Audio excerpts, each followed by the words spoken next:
Hey guys, welcome back हो गया है चैनल पर। तो आप देख के समझ ही गए होंगे हम किस पर बात करने वाले हैं। हाँ जी, हम बात करने वाले हैं इंडियाज़ गॉट टैलेंट के फर्स्ट एपिसोड के बारे में, जिसमें आलिया भट्ट नज़र आई। अच्छा, लोग जो है वो आलिया भट्ट को देख के ज़्यादा जो है वो शौक में रहे हैं। समय रैना की वापसी है और इस वापसी में हम सबको पता है कितनी कंट्रोवर्सी रही है। लास्ट ईयर कितना कुछ हुआ है और उसके बाद ये शो दोबारा आया है। अच्छा, इस शो के दोबारा में अगर आप देखोगे तो वो जो उसने लिखा हुआ है ना, तो उसमें आपने देखोगे लेटेंट में तो हथकरी जो है वो बनी हुई है, तो उसने वो ऐड किया है। तो वो एक सबसे बड़ा एड ऑन है जिसको बहुत ज़्यादा हाईलाइट किया गया है। खैर चलो जी, एपिसोड कैसा गया कैसा नहीं गया, वैसे मैंने ये एपिसोड ना पहले इतने को खास देखे थे और ना मैं अभी देखे हैं। मतलब अभी भी मैंने को पूरा एपिसोड नहीं देखा है। दरअसल ये हो रहा है कि मेरे पास रील्स बहुत ज़्यादा आ रही है भाई, इसकी रील्स बहुत ज़्यादा कट हुई हैं और आलिया भट्ट को बस ऐसा दिखाया जा रहा है कि भाई वो इतनी डरी सहमी, इतनी नर्वस है। और उसकी एक पानी वाली रील बहुत ज़्यादा वायरल हो रही है। दूसरे उसके नर्वसनेस वाली जो बार बार 10 बार 50 बार कैप उतार रही है, कुछ उसके मीम्स बने हुए हैं। तो ये सारी चीज़ें, कुछ विक्टिम वो दिख रही है। तो इन सारी चीज़ों पे हम बात करेंगे। जो मैंने रील्स देखी है उन सब पर हम बात करेंगे। पूरा एपिसोड देखने की मेरे अंदर तो बिल्कुल ताकत नहीं हुई, क्योंकि इस दफ़ा वाला एपिसोड मुझे ऐसा फील हो रहा है, इस दफ़ा वाला शो, कि वो इतना ज़्यादा रियलिस्टिक बन ही नहीं सकता। क्योंकि सबको पता है कि इस बार इनको जो है वो थोड़ा सा फ़िल्टर करके ही बोलना पड़ेगा, वरना जो लास्ट टाइम कंट्रोवर्सी हुई है अभी इस वक्त ये पहला एपिसोड है तो नज़र में आएंगे ही।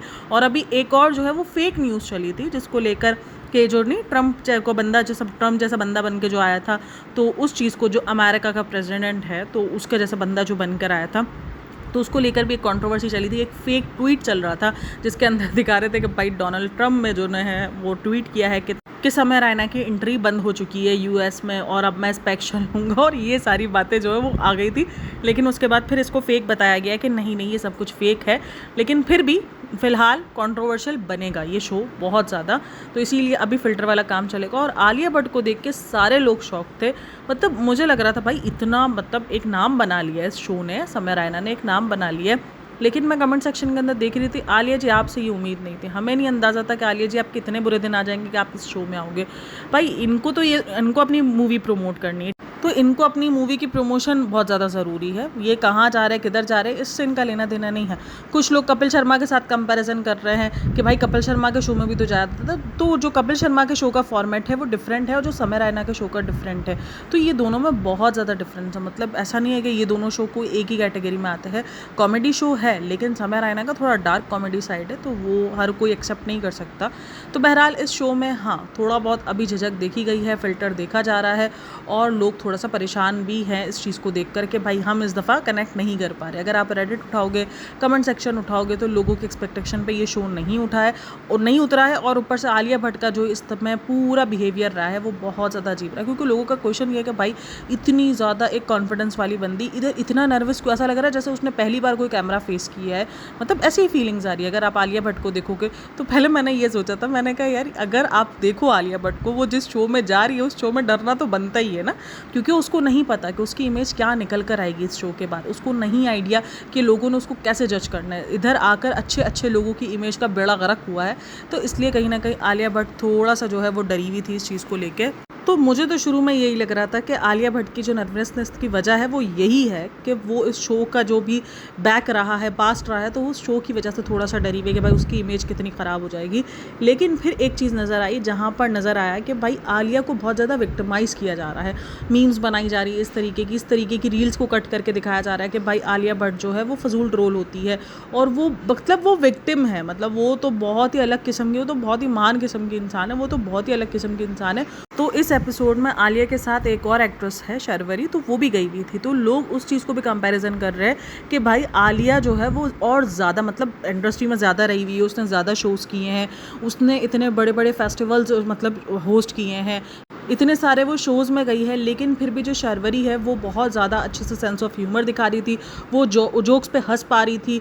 मतलब एक टाइम तो लोगों को ये भी फील हुआ था कि वो जो अपनी फिल्म प्रमोट करने के लिए आई है ना, वो तक भी वो करना भूल गई थी। मतलब वो इतना ज़्यादा नर्वस नज़र आई है। मतलब मुझे ऐसा लग रहा था शायद ये जो ना हम आलिया भट्ट का स्टूडेंट ऑफ द ईयर देख रहे हैं और वो उस टाइम की आलिया भट्ट है जो डरी सहमी सी। और वो हालांकि उस टाइम पर भी आलिया भट्ट इतनी डरी सहमी नहीं थी जितना इसने आज जो है अपने आप को प्रिटेंड किया था इस शो में।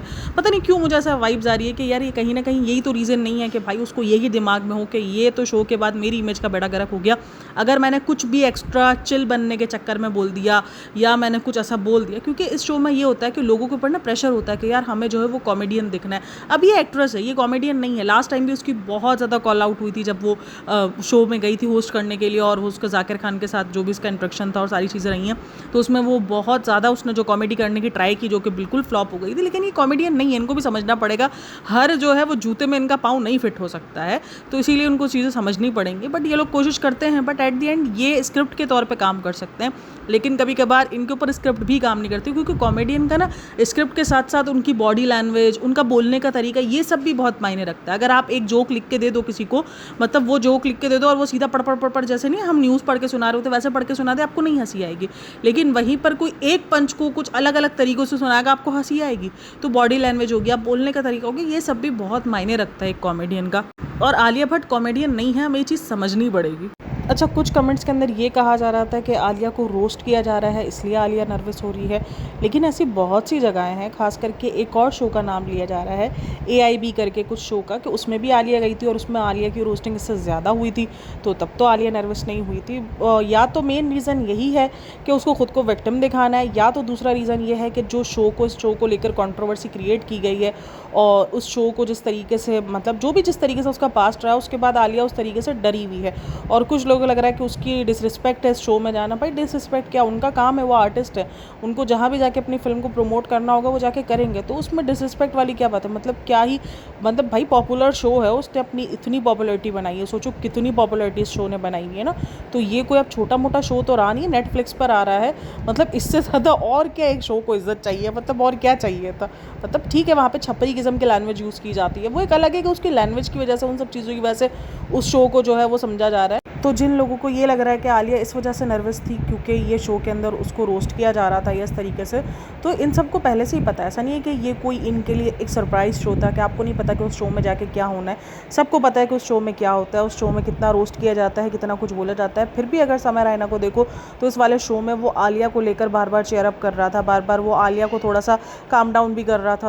अच्छा, कुछ जोक्स जो है वो बहुत ज़्यादा वायरल हो रहे हैं, जहाँ पर समय रैना उसको जोक कर रहा था, जो उसका कांच का फेस्टिवल था जहाँ पर उसको कैमरामैन बहुत ज़्यादा एक जो बना था, कंट्रोवर्सी बनी थी कि कैमरामैन नहीं फोकस कर रहे थे, तो वहाँ पर उसको लेकर के भाई यहाँ आपको फुल अटेंशन, यहाँ आपको कैमरामैन कैप्चर कर रहा है, और इस तरीके के जोक्स हो गए। या तो फिर इस तरीके से हो गया कि एक और क्लिप बहुत ज़्यादा वायरल हो रहा था जहाँ पर जो है ना वो उसको शायद उसके फादर पर कुछ जोक करना था, तो वो जो ना उससे पूछ रहा था। अब वो जोक उसने क्या किया वो मुझे नहीं पता, लेकिन हाँ, क्योंकि वो क्लिप बहुत ज़्यादा वायरल हो रहा है कि ये होती है रिस्पेक्ट करके, इस तरीके से करके कि देखो समय रैना जो है वो आलिया भट्ट से पूछ रहे हैं कि मैं ये जोक कर लूँ या ना कर लूँ। हालांकि किसी को अंदाज़ा नहीं है कि वो वाकई वही चीज़ पूछ रहे हैं या नहीं पूछ रहे हैं, लेकिन फिर भी इस क्लिप को इस चीज़ से जोड़ा गया। इस सब के बाद ये कहा जा रहा है जो आलिया की एक तरीके से PR टीम है, मैं इस तरीके से PR टीम की बात करूँगी क्योंकि वो इस तरीके की जो भी रील्स वगैरह अपलोड कर रही है, तो वहाँ पर ये बताने की ट्राई की जा रही है कि आलिया की जो ये सब ट्रोलिंग इस टाइम चली है ना, मतलब जो भी लास्ट टाइम से जो आलिया भट्ट की ट्रोलिंग हो रही है, तो उस वजह से वो इतनी ज़्यादा अंडर कॉन्फिडेंट हो गई है कि उससे कुछ भी नहीं, मतलब उसे कुछ नहीं समझ में आ रहा, वो बिल्कुल ब्लैंक हो चुकी है। इतनी ट्रोलिंग की वजह से उसकी सारी समझ बूझ, उसका कॉन्फिडेंस सब खत्म हो गया है, और इसीलिए वो समय रैना के शो में इस तरीके से नज़र आ रही है। तो इसको इस तरीके से जोड़ा जा रहा है और इस तरीके से पेश किया जा रहा है, विक्टिम बना के, यानी एक तरीके से पेश किया जा रहा है। और जब ये विक्टिम बना के पेश किया जा रहा है तो उसका भी अगर आप कमेंट सेक्शन देखोगे तो वहाँ पर बात चल रही है कर्मा को लेकर कि भाई ये आलिया का कर्मा है जो उसको आया है। पता नहीं क्यों मुझे ऐसा लग रहा है कि यहाँ पर ये विक्टिम नहीं है, यहाँ पर वो ट्रोलिंग की वजह से। हाँ, मैं मानती हूँ बहुत सारे लोग ट्रोलिंग की वजह से, जब मुसलसल ट्रोलिंग हो रही होती है उसके बाद थोड़े से हो जाते हैं कि उनको कॉन्फिडेंट नहीं रहता अपने ऊपर, और बहुत सारी चीज़ें होती है। बट ये आलिया भट्ट है भाई, ये हमें नहीं भूलना चाहिए। लेकिन उस शो में जो जिस तरीके का उसका बिहेवियर रहा है या वो शो में नर्वस नज़र आई है, उसकी कहीं ना कहीं रीज़न मुझे यही है कि जो उस शो का पास्ट रहा है उसकी वजह से ही वो जो है नहीं बोल पा रही है, और नहीं बोल पाई और ना किसी किस्म का वो इन्वॉल्वमेंट दे पाई, क्योंकि उसके मुताबिक उसको यहाँ पर ज़्यादा ये ठीक लगा।